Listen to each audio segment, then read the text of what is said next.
rasguem os seus corações. Vamos ler? Joel 2, do verso 12 ao verso 17, diz assim: ainda assim agora mesmo, diz o Senhor, convertam-se a mim de todo o coração, com jejuns, com choro e com pranto, rasguem o coração e não as suas roupas, convertam-se ao Senhor seu Deus, porque Ele é bondoso e compassivo, tardio em irar-se e grande em misericórdia, e muda de ideia quanto ao mal que havia anunciado. Quem sabe se ele não se voltará e mudará de ideia e, ao passar, deixe uma bênção para que vocês possam trazer ofertas de cereais e libações ao Senhor seu Deus. Toquem a trombeta em Sião, proclamem um santo jejum, convoquem uma reunião solene. Reúnam o povo, santifiquem a congregação, congreguem os anciãos. Reúnam as crianças e os que mamam no peito, que o noivo saia do seu quarto e a noiva dos seus aposentos, que os sacerdotes ministros do Senhor chorem entre o pórtico e o altar e orem. Poupa o teu povo, ó Senhor, e não faças da tua herança um objeto de deboche e de zombaria entre as nações, porque hão de dizer entre os povos, onde está o Deus deles? Eu espero que você volte para casa pensando nesta frase: rasguem os seus corações. O Joel, Deus, por meio do Joel, disse isso aí: rasguem os seus corações. E eu disse que eu tenho, aqui baseado nesse texto, tem 4 coisas que eu sinto que está faltando nas nossas vidas. Igreja Batista Redenção, meus amados irmãos, eu destaquei aqui nesse texto 4 coisas que eu percebo que está faltando na minha vida e está faltando nas nossas vidas. E eu quero resumir estas coisas nesta frase: rasguem os seus corações. Orar, até a gente ora. Essa semana, não sei se foi ontem, acho que foi ontem, eu compartilhei um vídeo lá no meu canal, um pequeno vídeo, perguntando quanto tempo você ora. Somando a oração que você faz na hora que acorda, eu espero que todos tenham o hábito de orar na hora que acordam, as orações que você faz antes das suas refeições, se tem esse hábito também, a oração que você faz antes de dormir, somando todas estas orações. Já parou para pensar quanto tempo você ora durante o dia? Pensando, por exemplo, eu creio que alguns irmãos têm hábito de orar, em algum momento do dia, orar um tempo maior. Vou contar um segredo para vocês. A irmã Rosinha, quando ela acorda, ela passa um tempo ajoelhada lá no pé da cama dela orando.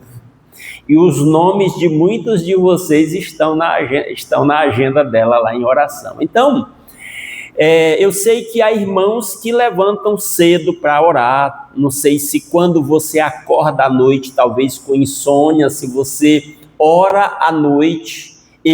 Se eu acordar qualquer hora da noite, se for cedo demais, tem dia que eu acordo 2 horas da madrugada. Aí eu vou lá para o meu canto de oração e eu me ajoelho lá e passo um tempo orando. Depois eu volto a deitar novamente e durmo até a hora que o celular me chama. Se eu acordo depois das 3 horas para frente, na maioria das vezes eu nem volto mais a dormir naquela madrugada. Eu já ajoelho lá e já passo a maior parte do meu tempo ali em oração e às vezes lendo a Bíblia, e às vezes eu ponho fones de ouvido, ligo o áudio da Bíblia no celular, fico ouvindo a Bíblia e conversando com Deus sobre aquilo que eu estou ouvindo. Eu gosto muito de fazer isso. E às vezes eu fico ali até na hora que o despertador chama. Então, mas a questão é essa: nós oramos, eu creio que a maioria ora, mais ou menos sobre isso que eu estou dizendo. Mas você já parou para pensar quanto tempo você ora por dia? E aí tem mais um detalhe: tem aquilo que a Bíblia chama de orar sem cessar, 1 Tessalonicenses 5,17. Ou seja, não é só de madrugada, no quarto, de joelho, ou alguma hora do dia, é no dia a dia. Isso é um exercício que a gente faz para andar por aí. Você está fazendo as coisas, a dona de casa está cuidando da sua casa e está agradecendo a Deus porque tem uma casa, porque tem saúde para cuidar da sua casa, está lavando as louças, está agradecendo porque tem alimento, aquelas louças estão sujas porque teve alimento naquela casa, a família se reuniu na hora das refeições. Então, é ir fazendo as coisas do dia a dia para estar nesse espírito de oração e orar sem cessar. E a pergunta volta: quanto tempo você passa em oração? Isso faz muita diferença. Até no vídeo que eu compartilhei, eu pergunto: isso faz alguma diferença na sua vida? Você acha que faz? Aí eu pergunto: se Jesus sentia necessidade de, às vezes, se retirar para lugares solitários e passar noites inteiras orando, se não tivesse outra fala bíblica sobre a necessidade de orar bastante, só este exemplo de Jesus já seria suficiente para nos estimular. Porque se o Filho de Deus sentia necessidade de passar madrugadas em oração, e nós? Hoje pela manhã eu li o Salmo 134 na live que eu fiz e compartilhei lá no YouTube. E eu falei disso, de render graças ao Senhor. Lá a expressão do Salmo 134 só são 3 versículos. Mas a expressão central é bendiga o Senhor. Bendizer é falar bem de. Só que lá não é falar de Deus, falar bem de Deus para outras pessoas. É falar de Deus, bem de Deus para Deus. É reconhecer os feitos de Deus. Porque ele diz assim: vocês que de madrugada ou durante a noite servem a Deus na casa do Senhor, bendigam ao Senhor. Depois ele diz: vocês, qual é a segunda expressão? Tem outra expressão que ele usa, chamando o povo de Deus para bendizer ao Senhor, reconhecendo os feitos do Senhor. Então, voltando para cá, a questão é essa: a gente até ora, mas aí entra 2 questões. Olha os versos 12 e 13 que eu vou reler. Ele diz assim, ó: ainda assim, agora mesmo, diz o Senhor, convertam-se a mim de todo o coração. Às vezes está faltando coração nas nossas orações. Eu tenho observado que muitas vezes eu tenho medo disso para mim mesmo. Eu peço a Deus, digo: Senhor, que a minha oração não seja um mero exercício intelectual. As nossas orações precisam ter sentimento, que vai nos levar a outros níveis. Eu gosto muito, quando eu falo disso, eu lembro de Paulo escrevendo em 1 Coríntios 14, 15. Ele diz: o que farei? Então, orarei com o coração, com o espírito, mas também orarei com o entendimento. Cantarei com o espírito, mas também cantarei com o entendimento. O que estava sobrando na igreja de Corinto está faltando às vezes nas nossas igrejas. O que estava sobrando lá? Emoção demais. Que as pessoas entravam em êxtase e perdiam a capacidade de articular as suas expressões de palavras e falavam em línguas que ele chama lá de línguas estranhas. Os nossos irmãos pentecostais são mais inclinados a isso, de ter experiências emocionais muito fortes. Mas nós, irmãos tradicionais, nós pecamos pelo outro lado. A gente tem que dar o braço a torcer. Às vezes nossa oração é muito intelectual. A gente até escolhe as palavras mais bonitas. Eu já vi gente dizer assim: não, pastor, eu nem sei orar, porque acha que orar é usar expressões bonitas. Não. Oração é espontaneidade, é abrir o coração. E a ênfase que eu estou dando é que nós temos que colocar sentimento nas nossas orações. Às vezes eu percebo que certas orações é como se fosse mero exercício intelectual. Eu peço a Deus, eu digo, Senhor, me quebranta.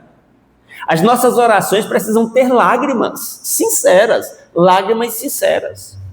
Se está faltando, esse é um dos primeiros pedidos que nós precisamos fazer. Senhor, me ensina a orar e toca meu coração, me quebranta. Eu tenho citado muito para os irmãos, 2 Crônicas 7:14, Salmo 34:17, Salmo 34:18, Salmo 51:17, Isaías 57:15. O que esses textos têm em comum? Estes textos todos nos dizem que nós precisamos nos quebrantar diante de Deus. Ele diz que Deus não despreza um coração quebrantado.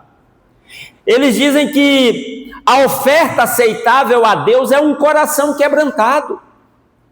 Isaías 57:15 diz que Deus habita no topo do universo e o outro lugar que ele habita é ao lado do que está contrito e humilde de espírito, é o que está quebrantado. Sabe o que é quebrantado? É tocado. É disso que nós estamos falando. Então, no meio de uma crise, lembrem do profeta Joel, no meio de uma crise, houve uma devastação por gafanhotos, e lá no Oriente Médio isso é muito comum, uma devastação por gafanhoto que acabou com a vegetação, as plantações de uva, de trigo, de cereais em geral. A coisa foi tão séria que houve fome, houve escassez de alimento. E no meio daquela crise, o profeta Joel diz para o povo que o que eles tinham que fazer? Está aí, versículo 12. Ainda assim, agora mesmo, diz o Senhor, convertam-se a mim de todo o coração. Como? Com jejuns, com choro e com pranto. Está faltando choro, pranto, coração, sentimento, irmãos. Eu tenho me ajoelhado e dito, Senhor, quebranta o meu coração. Eu, inclusive, vou dizer outra coisa. Às vezes, nas nossas orações precisam haver lágrimas de alegria. De alegria na presença do Senhor também. Às vezes eu estava lendo ouvindo aqui, isso acontece, às vezes eu estou lá na minha casa, ou aqui no meu gabinete, ajoelhado, orando, ouvindo a palavra de Deus, e algo me toca tão profundamente que eu choro. E então, nós precisamos, o que ele está falando aqui é disso, de nós, nesse caso aqui, do versículo 12, ele está falando de quebrantamento, de arrependimento, de confissão de pecados. Nós precisamos perceber nosso estado de pecado, confessar nossos pecados. Das coisas mais difíceis da vida cristã é uma vida efetiva de oração. Então ele diz, e a expressão incrível é o início do verso 13. Ele diz assim, rasguem o coração e não as suas roupas. Por que ele diz isso? Naquela época, quando uma pessoa queria mostrar, estava diante de uma situação desesperadora, ele rasgava as roupas. Você vai ver muitos exemplos de pessoas rasgando as vestes diante de uma situação muito ruim que ele percebia, né? Um sinal de desespero. Isso aqui talvez seja o ponto mais forte desta fala de Deus através do profeta Joel. Nós precisamos rasgar o nosso coração diante de Deus. Eu já me emocionei muitas vezes orando por parente meu e dizendo assim, Senhor, se a minha morte pudesse ser usada para salvar um parente meu, eu quero morrer. Só não deixa eu vacilar na hora da morte. Mas eu quero morrer. Se a minha morte valer alguma coisa, a morte desse pecador valer alguma coisa, me usa para salvar fulano. Eu já orei assim, oro assim muitas vezes. E ali eu rasgo meu coração diante de Deus. Eu tenho chorado muito com a minha irmã, vocês sabem, a minha irmã está na iminência de ter o pé amputado. Todo dia eu oro com a minha irmã, e a gente chora junto, e a gente ora junto. Nós precisamos nos voltar para Deus, a gente não pode, irmãos, esperar vir uma crise. Não pode esperar vir uma crise. Às vezes, quando está tudo muito bem, na família, né? No emprego, na renda, na saúde, a tendência é negligenciar a busca por Deus. E às vezes as nossas orações se tornam muito mecânicas, muito intelectualizadas, muito racional e pouco coração. É disso que nós estamos falando. Mas é muito importante nós pensarmos nisso. Eu tenho orado pela nossa igreja e dito: Senhor, quebranta a nossa igreja. Leva o nosso povo ao arrependimento, à confissão de pecado, ao conserto de vida. Nós precisamos disso. Nesses últimos meses, uma coisa que tem feito parte das minhas orações é confissão dos meus próprios pecados. Eu estou dando ouvidos a uma das últimas ordens bíblicas, Apocalipse 22:11. Você é santo. Qual é a ordem dele lá? Santifique-se mais ainda. E aí eu lembro de Hebreus: sem santidade ninguém verá o Senhor. Eu lembro de Tiago 4:9. Senti as vossas misérias, lamentai e chorai. Torne-se o vosso riso em pranto e a vossa alegria em tristeza. Nós precisamos de quebrantamento diante do Senhor e não podemos esperar vir uma crise, não. Fazemos parte do mesmo corpo. O povo de Deus precisa se quebrantar diante do Senhor e se humilhar verdadeiramente, irmãos. É necessário rasgar o nosso coração. E aí, vou entrar aqui numa outra parte. A outra coisa que está faltando às vezes no nosso meio, irmãos. Uma segunda coisa que eu anotei aqui. Às vezes eu tenho a impressão de que nós não estamos muito conscientes de quem é o nosso Deus. Eu vejo pessoas sendo irreverentes com Deus. Um dia desse eu fiz na live aqui de manhã, essa semana passada. Não lembro qual era o salmo, um desses salmos que eu estou lendo. Eu falei sobre temor a Deus. Está faltando temor a Deus. E eu falei de temor a Deus, eu vejo o pessoal dizendo: a gente não tem que ter medo de Deus. Tem que ter medo de Deus não, mas tem que ter medo da ira de Deus. Tem que ter medo da ira de Deus. Porque o nosso Deus, o Deus da Bíblia se ira. O Deus da Bíblia não é esse Deusinho pompom que o pessoal está pregando por aí, que é todo amorosinho, todo carinhosinho e que não castiga, não. O Deus da Bíblia castiga, e quando ele pesa a mão, ele pesa duro.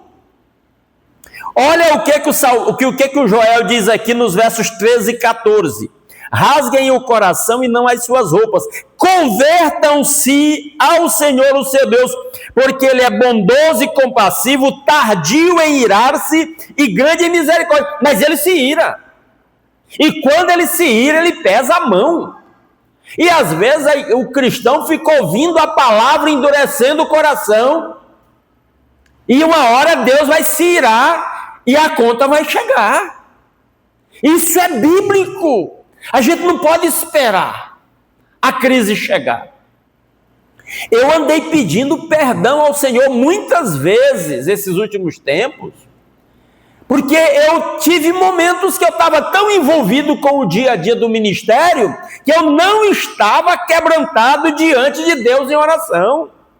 Eu estava tão envolvido com outras coisas que eu estava negligenciando o meu tempo com Deus. Eu confesso o pecado aqui para você, já confessei para Deus. E às vezes vem uma situação, uma crise que nos obriga. Nós temos que fazer uma escolha diante de cada crise. Eu sempre digo que a crise vai mostrar quem é crente, levando ele aos pés do Senhor. E vai mostrar quem não é convertido de verdade, afastando ele do Senhor. Então nós precisamos entender quem é o nosso Deus. Eu estou destacando aqui que ele diz que Deus é tardio em irar-se, mas ele se ira. A Bíblia diz que Deus odeia o iníquo que persiste no pecado. Esses dias nós lemos isso aqui. Foi Salmo 5,5, não foi? Salmo 5,5. Esse Deus açucaradinho que o pessoal diz: Deus ama o pecador, mas odeia o pecado, mas ama o pecador. Peraí, tem ressalva nisso. Pecador obstinado, teimoso, Deus odeia. É a Bíblia que diz. Salmo 5, 5 e 6. Então, às vezes eu tenho a impressão de que ou não acreditamos em Deus como dizemos que acreditamos, ou então não sabemos quem é o Deus da Bíblia. Que a gente acha que é essa coisinha açucarada que... Não. O texto aqui é maravilhoso, que ele diz: convertam-se ao Senhor, seu Deus, porque Ele é bondoso, compassivo, tardio em irar-se, grande em misericórdia, muda de ideia quanto ao mal que havia anunciado. Quem sabe Ele não se voltará e mudará de ideia, e ao passar deixa uma bênção para que vocês possam trazer oferta de cereais e libações ao Senhor, o seu Deus. Isso aqui tem esse lado maravilhoso da descrição de quem é Deus, mas fica outra coisa subentendida. O que o Joel está dizendo? Joel está dizendo: essa praga de gafanhoto que destruiu a lavoura, que fez vocês passarem fome, foi castigo de Deus, foi ira de Deus. Agora se voltem para Deus para ver se Ele muda de ideia e as coisas voltam ao normal, porque Ele faz isso também. Eu sempre digo isso: as crises que nós passamos são instrumento de Deus para nos fazer chegar perto dele. E o autor de Hebreus diz que se você não enfrentar crise na sua vida, provavelmente porque você não é filho, porque ele diz: não tem filho que o pai não discipline. Filho legítimo é disciplinado. Apesar de que isso está cada vez mais raro na sociedade contemporânea, né? E perigoso. Tem leis aí cada vez mais restringindo a atuação dos pais e entregando os filhos para a educação secular aí, ateia e outras coisas piores. O diabo está pondo fervendo. Mais um motivo para nós nos quebrantar diante de Deus. E nós precisamos pensar nessa questão: quem é o nosso Deus? É padrão na Bíblia, todo mundo que se aproximou de Deus ficou com medo de Deus. Pode ver, Moisés está lá apacentando o rebanho do sogro, vê uma planta envolta em chamas e vê que a planta continua verde, não está se consumindo. Ele percebe que não é uma coisa qualquer, ele se aproxima e aí sai uma voz, é a voz de Deus. E o Moisés recua ali. E Deus não dá para não tenha medo não, o lugar que você está é terra santa. Tira o calçado dos teus pés, né? É terra santa. Porque ele ficou com medo. O Isaías, quando entrou no templo, o que ele viu? A santidade de Deus. E o que ele pensou? Vou morrer. Sou um homem de lábios impuros, habito no meio de um povo de lábios impuros. Quando Jesus se aproxima de Pedro uma vez lá, manda ele jogar a rede lá de um lado, pega aquela peça, o Pedro reconhece que é Jesus. O que ele diz? Senhor, afasta que eu sou um homem pecador. Ele pula dentro da água. Toda vez que o cristão se aproxima de Deus, ele vai perceber a santidade de Deus e o seu próprio pecado e vai levá-lo ao quebrantamento. Ou seja, se a pessoa não está tendo respeito e reverência para com Deus, temor de Deus, é porque ela não conhece Deus, não sabe quem é o Deus da Bíblia. Só pode. Ou então não crê. Crente teimoso não está mostrando. Eu lembro de Hebreus, né? Não me lembro a referência agora, ali pelo capítulo 4 ou 5, que ele diz assim: irmãos, que não hajam em vós um perverso coração incrédulo. Vocês já viram essa referência? Como é que uma pessoa pode ser crente e incrédulo ao mesmo tempo? Pois é, ele diz que podemos ser crentes incrédulos. Está lá em Hebreus. Acha aí para nós, Hebreus alguma coisa. Que não haja em vocês um perverso coração incrédulo, que lhes afaste de Deus. Eu penso que está faltando na igreja do Senhor Jesus, e não é só na igreja da Redenção não, é na igreja do Senhor Jesus. O pessoal não está entendendo quem é o nosso Deus não.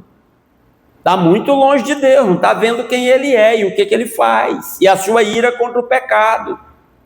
Ele pesa a mão. Leia para nós, irmã Noemi. Cuidado, irmãos, para que nenhum de vocês tenha um coração perverso e incrédulo que se afaste de Deus. Cuidado para você não ter um coração quê? Perverso, incrédulo, que lhe afaste de Deus. E ele fala para quem? Os inimigos? Não. Cuidado, irmãos. Rapaz, isso é sério demais. O que o próprio autor de Hebreus diz? Lá na frente ele diz assim: o nosso Deus é fogo consumidor. Aí o que eu deduzo? As pessoas estão levando a vida muito nós, eu também, estava levando minha vida muito. Quer andar com Deus, tem que haver essa busca sincera, profunda, essa busca por santidade. Busca por santidade, por temor de Deus. Esse é o nosso Deus. Está faltando temor de Deus. Ou a pessoa não crê em Deus, ou então não conhece o Deus da Bíblia, para levar a vida cristã muito na brincadeira, muito na superficialidade. Quando nós nos aprofundamos no conhecimento de Deus e na busca por intimidade com Deus, a gente vai ser mais obediente. A gente vai ter mais temor de cair no pecado. Por isso que o Spurgeon disse a frase célebre: ou o pecado me afasta desse livro, ou esse livro me afasta do pecado. Porque a revelação de Deus está aqui. De quem é o Deus da Bíblia. O perigo é que Deus nos criou, como a Bíblia diz, a sua imagem e semelhança. E como diz, me parece que o Parmênides, né, o filósofo Parmênides grego lá, ele diz, e aí nós pegamos e demos troco, transformamos Deus na nossa imagem e semelhança. Quando nós criamos nossos deuses à nossa imagem e semelhança, aí não tem temor de Deus, não tem reverência, não tem temor de Deus. Então é preciso saber quem é o nosso Deus, conhecer o seu amor, mas conhecer a sua justiça, conhecer o seu perdão, mas conhecer a sua ira contra o pecado. Conhecer os braços abertos para salvar, mas o dia do juízo para condenar. Tem que conhecer quem é o nosso Deus. Às vezes eu penso que crente leva a vida cristã muito superficial por falta de conhecimento de Deus. E aí vai levando, de qualquer jeito. E Deus nos chamando através da sua palavra. E aí, irmãos, eu não conheço outro caminho. Não conheço outro caminho. Tem muitas outras propostas de outros caminhos por aí, mas eu não conheço outro caminho. O caminho é o quebrantamento, é o arrependimento, é a confissão de pecados, é a busca por santidade, é buscar a quem ofendemos e pedir perdão. É perdoar quem nos ofendeu, é limpar o nosso coração, é consertar a nossa vida, aquilo que está errado na nossa vida. No meio da crise, a resposta de Deus para Joel foi o quê? Por meio de Joel foi o quê? Se arrependam, se quebrantem, vão com jejum.